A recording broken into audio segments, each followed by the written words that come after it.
له ایران سره په پوله د 23 تنو افغان کارګرو د شهادت په اړه د اسلامي امارت اعلامیه په خواشینۍ سره خبر ترلاسه کړ چې د ایران اسلامي جمهوریت په پوله زموږ 50 تنه هیوادوال چې د کال لپاره هغه هیواد ته په لاره وو د ایراني پوله ساتو لخوا لومړی سخت ځورول شوي او وروسته 23 تنه په قساوت سره شهیدان شوي دي. موږ د یادو هیوادوالو د شهادت په اړه خپله ژوره خواشیني ښیو او د یادې قضیې په اړه ایراني چارواکو ته خپله جدي اندېښنه څرګندوو.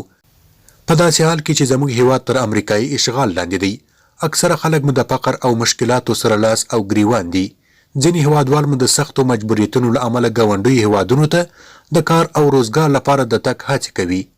په همدې اساس د ایران اسلامي جمهوریت له چارواکو څخه هیله کیږي چې زموږ له هیوادوالو سره د ترحم، اسلامي اخوت او د ګاونډیتوب له اصولو سره سم چلند ته توجه وکړي.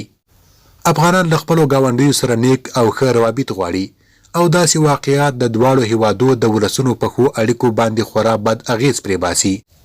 اسلامي امارت د یادو هیوادوالو د وژلو په اړه د ایران اسلامي جمهوریت له چارواکو څخه غوښتنه کوي چې دا بغونکې قضیه په دقیق ډول وڅېړي، عاملینو ته یې سخته سزا ورکړي او په راتلونکي کې د داسې پیښو مخه ونیسي.